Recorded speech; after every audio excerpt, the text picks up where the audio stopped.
This simple line, drawn on a piece of paper over 150 years ago, is the reason your refrigerator is full. It's the reason you can eat strawberries in December, the reason a hospital has life-saving medicine, and the reason entire cities can exist in the middle of the desert. This isn't just a line. It's a promise, a contract written in ink and frost. And it represents the exact moment humanity finally defeated distance by conquering temperature. So, how did one of the most important technologies in human history get started? Not in a gleaming lab, but in the dark, frozen belly of a wooden ship, armed with nothing but a chugging engine and a prayer. Let's wind the clock back. Before machines, cold wasn't something you made, it was a place you had to be. Winter was a tyrant. It dictated every aspect of life. Food preservation was a frantic race against decay, using salt, smoke, and sugar, methods that drastically changed the taste and texture of everything. Milk soured in hours. Meat rotted in days. The summer months, especially in cities, brought a wave of foodborne illness that was often fatal, particularly for children. The world was trapped in the grip of seasons. Then, a man from Boston named Frederick Tudor had an idea so absurd, people thought he was insane. His plan? To harvest winter. Starting in the early 1800s, Tudor's crews would descend on the frozen ponds of New England with horse-drawn plows and massive saws. They sliced the solid ice into huge, crystal blocks, insulated them in sawdust, and loaded them into the holds of ships. His goal? To sell ice in the Caribbean. The first voyages were a disaster. The ice melted. He went bankrupt multiple times. But Tudor was obsessed. He perfected insulation, streamlined harvesting, and eventually, his frozen water from Massachusetts ponds was chilling drinks in tropical Havana and even far off Calcutta. Ice houses appeared in Bombay, glistening with imported American winter. Back home, this natural ice trade fueled a quiet revolution. The urban icebox, a simple zinc-lined cabinet, became a fixture in homes. A family would hang a card in their window, flipped to show 25 or 50 pounds, signaling the iceman on his daily route. And with that simple delivery, a profound change occurred. That ever-present sour stench of milk on the verge of turning, a smell that haunted summer nurseries, began to fade. Quietly, without a single grand speech or medical breakthrough, infant mortality rates in cities began to drop. A steady supply of cold was saving lives, one glass of milk at a time. But harvesting ice is one thing. What if you could bottle winter itself? What if you could make cold on demand anywhere, anytime? That was the question that pushed inventors toward the next great leap. The pivot from harvesting nature to harnessing physics begins in 1834 with a man named Jacob Perkins. He patents a device based on a beautifully simple principle: vapor compression refrigeration. Think about how you cool down when you sweat. The liquid evaporates from your skin, and that process of evaporation literally pulls heat away from your body. Perkins' machine does the same thing, but in a closed loop, over and over.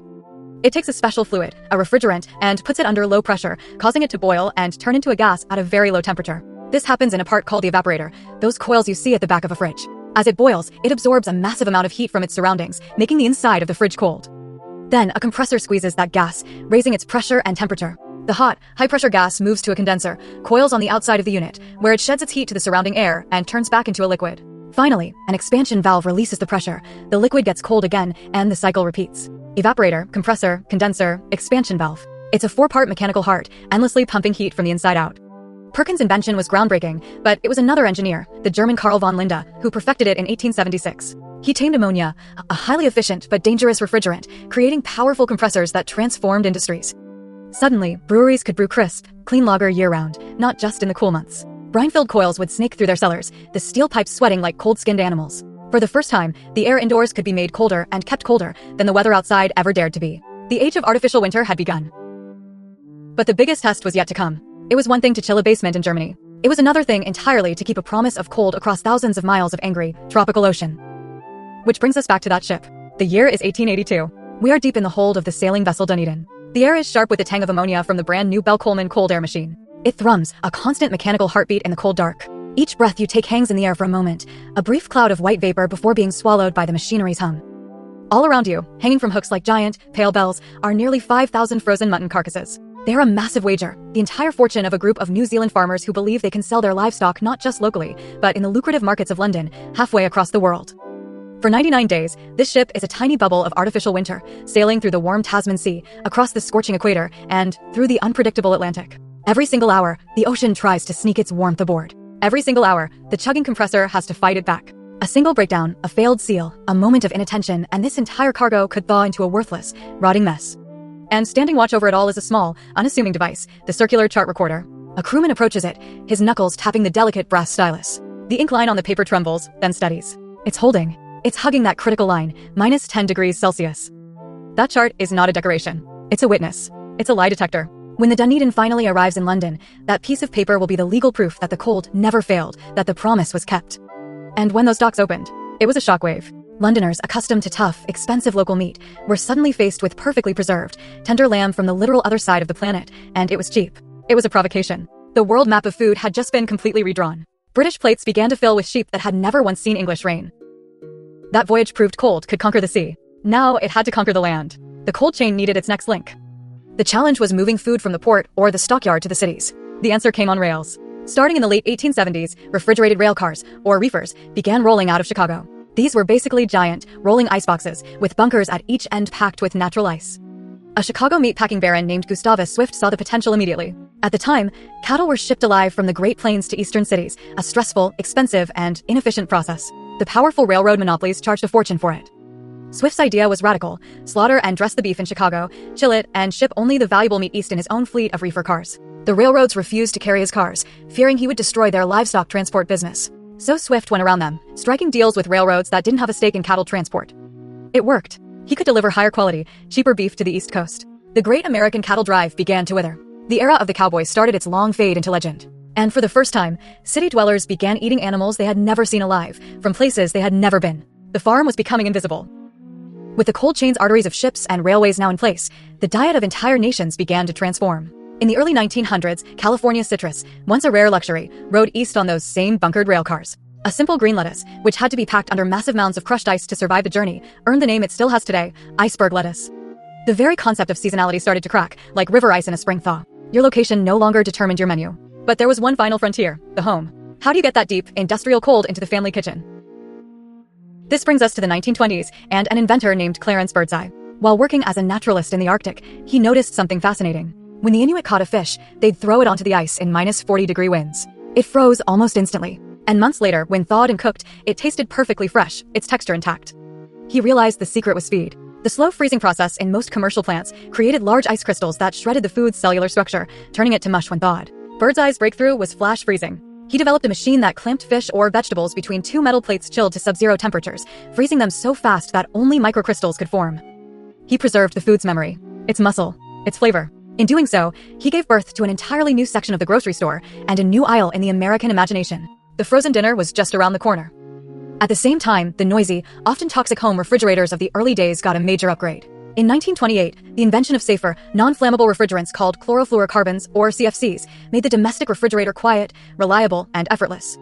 Through the 1930s, 40s, and 50s, the humming refrigerator systematically replaced the drip of the old icebox. This wasn't just a new appliance, it was a fundamental rewiring of daily life. The daily trip to the butcher or grocer shrank to a weekly ritual. Pantries, once essential for storing root vegetables and canned goods, gave way to shelves behind a humming, constantly cold door. And where food led, medicine was sure to follow. The same cold chain logic that delivered mutton to London was now being applied to deliver life. Vaccines and insulin are incredibly fragile. They demand a constant, stable temperature, typically between 2 and 8 degrees Celsius. Suddenly, global eradication campaigns against diseases like polio became a problem of logistics, charting their routes in degrees, not just miles. In clinics far off the electrical grid, special kerosene-powered absorption fridges thrummed day and night, a tiny blue flame burning steadily under a blackened chimney, safeguarding vials of life. Fast forward to 2020. The world is scrambling for an mRNA vaccine, a miracle of science with a glaring vulnerability. It required extreme deep cold to remain stable. The cold chain, this invisible system we all took for granted, was suddenly front-page news. Airport freezers were erected overnight. Corridors of dry ice were plotted across continents. And tiny, thumb-sized digital data loggers, blinking in the frozen vapor of a shipping box, became the modern equivalent of the Dunedin's paper chart. The stylus went digital, but the promise, the oath, was identical. The line must hold. But this incredible power, this ability to create winter on demand, comes with a hidden cost. Those early refrigerants, like ammonia, were toxic and flammable. The mid-century fix, those miraculous CFCs, turned out to be tearing a hole in the Earth's ozone layer. The late-century fix for that problem, HFCs, were found to be incredibly potent greenhouse gases, warming the entire sky. Today, we are pivoting again to lower-impact HFOs and back to natural refrigerants like carbon dioxide and propane. But the challenge remains. A single supermarket, with its miles of sweating coils and countless tiny, silent leaks, can have the carbon footprint of thousands of cars. We solved the problem of food loss, but created a massive demand for energy. The ledger insists we count both columns. So when you pull back and look at the pattern written in a cold hand, what do you see? First, you see that we externalized winter. Cold stopped being a season we had to endure and became an infrastructure we could build and control. Second, we built an architecture of trust to make that infrastructure work. The window card for the Iceman, the circular chart from the Dunedin, the blinking USB logger in a vaccine box, each one is an instrument designed to translate an invisible reality, temperature, into human testimony. We trust the food we eat and the medicine we inject not because we can sense its safety, but because a line on a chart says the cold was true. And finally, we completely inverted our geography. Instead of forcing humanity to live where food could survive the heat, we laid down pipelines of pure temperature that let food, and therefore people, live almost anywhere. The Sun Belt of the United States booms on air conditioning. January lettuce crunches in the grayest northern cities. A mother in a sweltering apartment opens a cold door and gives her child a safe glass of milk. The moral of this machine is this: refrigeration is not just an appliance. It is a covenant. A sacred promise between engineers and eaters, between logistics and life itself. Look around you today, and you will see its fingerprints everywhere. Your supermarket is a finely tuned choreography of different temperature gradients. That steady hum from behind the dairy case is the faint, distant echo of the Dunedin's engine, laboring under the equatorial sun. When your phone pings to tell you your grocery order has arrived, that order only exists because a chain of insulated vans, blast freezers, and time-logged handoffs kept the line straight. And when a vaccine fridge alarm goes off at 3 in the morning, the nurse who rushes to check it becomes, for that one moment, the Dunedin's watchman, tapping the stylus, making sure the promise still holds. The diagnosis of our present is clear. We traded the instability of seasons for the stability of a machine. And in doing so, we took on a permanent debt, a debt of energy, a debt of refrigerant stewardship, and a debt of constant, unending vigilance, measured in alarms, gauges, and audits. The next chapter is already being written in the frost on the glass: smarter data loggers, tighter systems, solar-powered freezers for a world off the grid. The covenant must hold, especially now under a warming sky. So place the Dunedin's paper chart next to a modern blinking data logger. Two tiny witnesses, 2 centuries apart. Two humble objects that fundamentally changed what humanity eats, where humanity thrives, and who, ultimately, gets to survive. Cold is a promise. And in an age when heat is pressing in from all sides, every safe meal we eat, and every viable medicine we receive, rests on our ability to keep it. If we found the story of this invisible system fascinating, your next logical investigation is the video on your screen right now. It reveals another hidden network that quietly runs our world. And to make sure you never miss a deep dive like this, subscribe to Archives of Humanity for a new investigation every single day. Finally, I have to ask, look in your freezer right now. What's the one frozen food in there you absolutely couldn't live without? Let me know in the comments below.